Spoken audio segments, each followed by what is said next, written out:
High or drunk or high, Kamala decides to talk about what's at stake.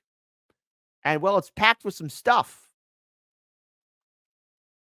All right, that's a segment, because even with big brain statements like that, Nancy Pelosi still defends Kamala. Now, when I said high or drunk or high, I want you guys to decide what is which is what.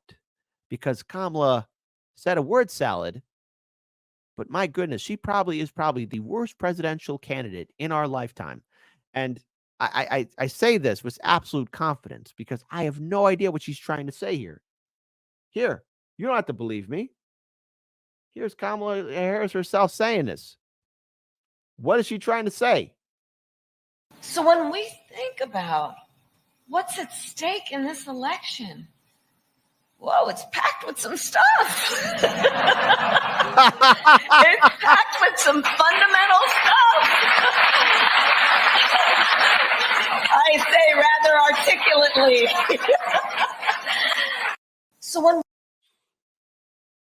So what is it packed with?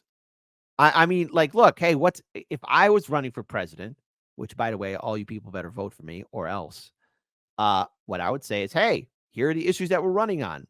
We're running on restoring and making a strong, vibrant economy. We're calling for a ceasefire in these ridiculous wars so that we can have open diplomacy. Talk about investing into our infrastructure, improving our educational system, uplifting the lives of people, having Medicare for all, student debt forgiveness, But instead, what does Kamala say? Here, hey, Democrats, this is your fighter, right? When we think about what's at stake in this election, whoa, it's packed with some stuff. Whoa, it's packed with some stuff. It's packed with some fundamental stuff. I say rather articulately. No, you didn't say that articulately at all. You didn't say it articulately at all, because what are you running for? Because she has no stance on any policy whatsoever. Case in point, this video here from Case Study QB in regard to Kamala Harris, a flopping on Medicare for all, which, by the way, listen,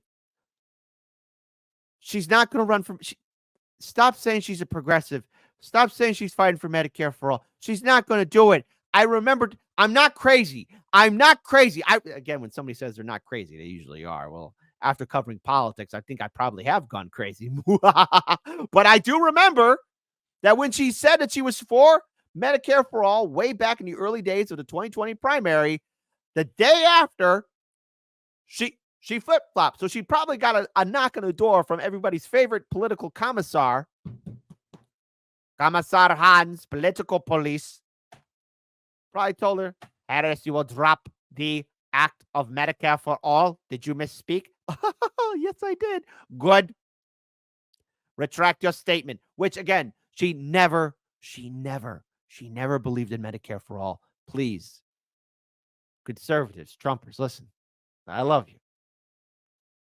But Kamala stands for nothing, okay? Like, the only thing she stands for is her political career. Before anyone says, well, standing is a little bit of a choice word, wouldn't she be kneeling? And for that, get your minds out the gutter. Here in Arizona, the Harris campaign is a little bit on the defensive because they've been losing ground to the Trump campaign on some key demographics. For instance, Latino voters, non-college educated voters, young men particularly, and these are all key demographics in the Southwest, including here in Arizona. So it's critical for her campaign to get those parts of the Democratic base. Richard Cron, get up, go see the White House counselor. I packed her with some stuff, Willie Brown. Shame on you, Richard. Where's my audience learning this from? Where? Because I know you didn't learn it from me. That are still solidly on her on her side of the ledger to come out in full force. So that includes college educated voters, women. And I was curious at this rally last night whether any of those demographics were disappointed or alienated in some way by the fact that Harris has walked away from some of her more progressive policy positions that she's held in the past on, for example, Medicare for all, on immigration also. But consistently, the answer that I got from people was no, truly, they don't mind. Either they're not paying close enough attention to the in the the weeds details of these policies to have noticed, or they did notice, but they think that she is being strategic and moving to the center. So I want to play you answers from a couple of people that I spoke to that get at this larger question of why they're supporting her and what they think of her campaign. Take a listen. One of the things that politicians need to do is appeal to all voters. So she's working towards resonating to all voters, and so she's focusing on those issues. Hold on. In the Kick live stream chat, shout out to my Kick people. Accord Lord says, Tim Waltz, Harris Waltz 2024. Things. That's their slogan. Things. Madness. Madness. Madness all around. That represent voters in Arizona. She is going to be for us, for women, for families, for the community. She's going to bring us back together. There's been so much hatred and division the past years that we need this. We need this for unity. We need this as a state. We need this for our people. The lion's share of her time on the stage last night, Jose, was devoted to kitchen table issues, the economy, the cost of living, healthcare, and she is clearly trying to present herself as the candidate of change, who is appealing to people directly in the things that matter to them, and as the candidate of unity rather than division, as you heard. Now, clearly that message is resonating with people who already support her. The big question is, will it resonate with those elusive swing voters come November? No, it won't, because here's the thing. Here's the thing. When I hear stuff like this, when voters hear stuff like this, Kamala, what's going on with this election? So when we think about what's at stake in this election, whoa, it's packed with some stuff. It's packed with some stuff. What's it packed with? Worst presidential candidate of our lifetime, folks. And look, listen. I don't mean to add fuel to the fire. And if you're a liberal watching this, I love you, but you're not a serious person. We got an article here from RT. Now, Trump, okay, listen, buddy. Sometimes it's the pot calling the kettle black, but I'll give him a pass for this one. Something very wrong with Harris, Donald Trump. There's something wrong with Kamala Harris. So hold on. Let me go ahead and pull up this article again. Sorry about that, folks. Let me go ahead and pull this up here so all of you can see this. Here we go. Former U.S. President Donald Trump has called on Vice President Kamala Harris to take a cognitive test, calling her slow and lethargic.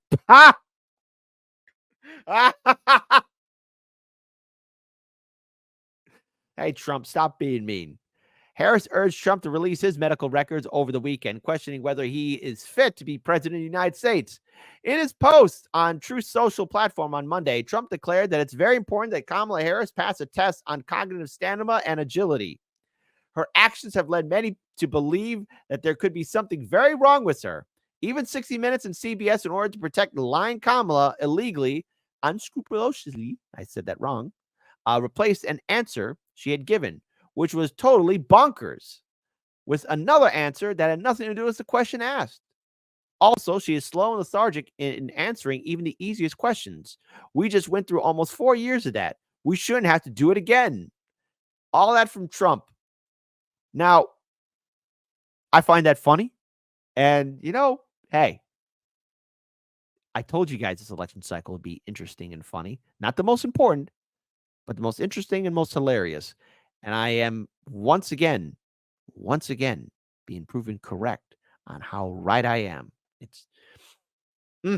It feels good to be correct. Last week, CBS News broadcast in an interview with Harris that had been heavily edited, with the vice president's lengthy and rambling answers seen in preview released before the final broadcast, cut and replaced with completely different responses. Trump initially focused his anger on CBS, declaring that the network should be shut down and sold to the highest bidder. I offer $1. $1 to buy CBS. That's how much I think CBS is worth. And you know what? I'm probably going to get a lot of people saying, "Whoa, man, that's a high value. $1? That's a solid George Washington." After releasing a statement from her doctor describing her health as excellent, Harris called on Trump to follow suit, claiming that his unwillingness to do so demonstrates that he does not want the American people to see what he is doing and whether he is fit to be president of the United States. Now, he did pass a cognitive test, okay? And then he told people just how great he was at that cognitive test and how the doctor said that he was the best person ever, because this is Trump we're talking about. At 78, Trump is 19 years Harris's senior and is currently the oldest nominee for president by a major party in U.S. history. Correction, that was Joe Biden. Trump released a letter from his doctor last November, which stated that his overall health is excellent and that his cognitive exams were exceptional. All right. Dr. Bruce Arnwald, Trump's personal physician since 2021, said his cancer screening tests were all negative, cardiovascular tests were normal, and he had reduced his weight through daily physical activity and an improved diet. So no more McDonald's, Trump. No more Coca-Colas and McDonald's for you, buddy. Sorry, Trumpers. He's on a diet now. Watch. We're gonna have Trump vegetarian cookbooks and Trump vegan meals. And all you Trumpers better buy it, all right? Comrade Trump told you to do it. Trump repeatedly attacked President Joe Biden over his mental and physical fortitude until July, when Biden suspended his re-election campaign. So going through all of this, something is wrong with Kamala. I mean, 21 seconds, correction. See, and even I'm getting some cognitive decline from this. 21 seconds of pure gold. 21 seconds of somebody saying, yeah, this election is important and it's packed with a lot of stuff. So when we think about what's at stake in this election, whoa, it's packed with some stuff. It's packed with some fundamental stuff. I say rather articulately. That was extremely debatable. Extremely debatable. Now, I do have a video here. I won't play too much of it, but she does have support. None other than everybody's favorite rich politician, somebody who knows what the struggle's all about. Give it up for Wall Street's best trader, Nancy Pelosi, bemoaning and crying that Republicans need to support Kamala and the Democrats. Question is about the Republican Party. Many people in the United Kingdom and so many people across Europe and across the world want Kamala Harris to win because they care about America's global engagement and consistency. But we do also need in the United States a functioning democracy, and that requires more than one normal political party. So I'm wondering what your perspective is if Kamala Harris becomes the next US president. What is the prospect that in time the Republican Party would become normalized and engage in a foreign policy that at some level tracks back, maybe not to what the US position was previously, but to some sort of power and foreign policy that the rest of the world can engage with in a consistent fashion? Thank you. Thank you so much for your question. I've always said, and I say this all the time, and some of my San Francisco constituents are not jumping with joy. The country really must have a strong Republican Party. Republican Party is doing just fine, okay? The Democratic Party and Republican Party are doing just fine. They got the system rigged for them. What Nancy doesn't like is what Trump has done to the establishment leadership in the Republican Party, which explains why you got people like the Cheneys and the Bushes and everybody else that's maybe of the old school guard going for Kamala Harris, okay? Because they want control again. Now, I'm not expecting Trump to be an end-all, be-all fixer of anything, but they're upset that he upset their apple cart, okay? That he tipped it over and that he took it from them. Well, it's not my fault that Trump, and it's nobody's fault, really, that Trump was able to successfully convince voters, not once, but twice, but 3 times in the Republican primary that he was their candidate of choice. And the thing is, a controversial statement in a 3, 2, and an uno, the Republican primary is more Democratic than the Democratic primary because the Republican primary doesn't have superdelegates. But mark my words, Republican voters, you're going to get it real soon. You're going to get the fight and pushback to have superdelegates. Trust me on it. I know these things. I see these things happening down the road, but Nancy wants things back to normal. They want to control a narrative. Well, Democrats and Republicans work together perfectly well to deny third parties from being on the debate stage or being on the ballot. You know, we just recently did an interview with a libertarian candidate whose name can't even be circled in because in Illinois, that bubble is gone. So if it's a mail-in ballot, let's say there's somebody disabled, oh my goodness gracious, cretaceous, They can't vote for that libertarian candidate. But we see the same story happening even in red states and blue states all over. So Nancy's saying she wants a strong Republican Party. Well, you have the old guard supporting Kamala, and Republican voters don't like that. Independent voters don't like that. Progressive voters don't like that. But continue on, Nancy. There's just no question about that. We've had great leaders. I named some of them earlier, 2 Bushes, McCain, Bob Dole, my dear personal friend. I loved him so much. I still love his wife so much. We're dear friends, Mitt Romney and the rest. These were great leaders have been great leaders in our country, and they have to have a strong Republican Party. Now, hold on. Shout out to Dr. Nick. Dr. Nick says, do not use Nancy Pelosi and moaning in the same sentence. I'm sorry. That's violence. I put a violent image in people's minds and hearts. And wow, I paused at the worst time. It looks like she's staring right at me. Are you talking about me, Kit? I'm going to get you and your audience. Shut up and vote for Kamala or else. Look how doesn't it look like she's staring at us? Are you talking about me? Good morning. Sunday morning. Happy Halloween. I will haunt you in your dreams. I'm the last person to ask how that happens, but I will say what they've told me, not the ones I just named, but some others. We cannot beat these people in the primary. You have to beat them in the general, and then we can get back to our fight about the role of government, because that's the difference between our 2 parties on the spectrum of what is the role of federal government, role of local government, and the rest, and budget priorities and the rest, which is the legitimate debate in a democracy. But with the redistricting that is there, and we have called for a nonpartisan redistricting in our legislation, which if we win, when we win, but if we can win in the Senate in a stronger way, that we could pass that legislation. But anyway. Yes, beating them in the general election, right? Here, let me ask you a question, though, Nancy, okay? Because we're not going to listen to the rest of that, okay? Because all it is just fake platitudes. But when you have a candidate, and I look, I don't mean to be playing this video, but this is the nominee was just, hold on, I'm not going to include the 5th, where I'm going to read this on my calendar, not including today. We have 1, 2, 3, 4, 5, 6, 7, 8, 9, 10, 11, 12, 13, 14, 15, 16, 17, 18, 19, 20. So we have 20 days until November the 5th. And this is the best you could do, Democrats? So when we think about what's at stake in this election, whoa, it's packed with some stuff. It's packed with some fundamental stuff. I say rather articulately. Debatable.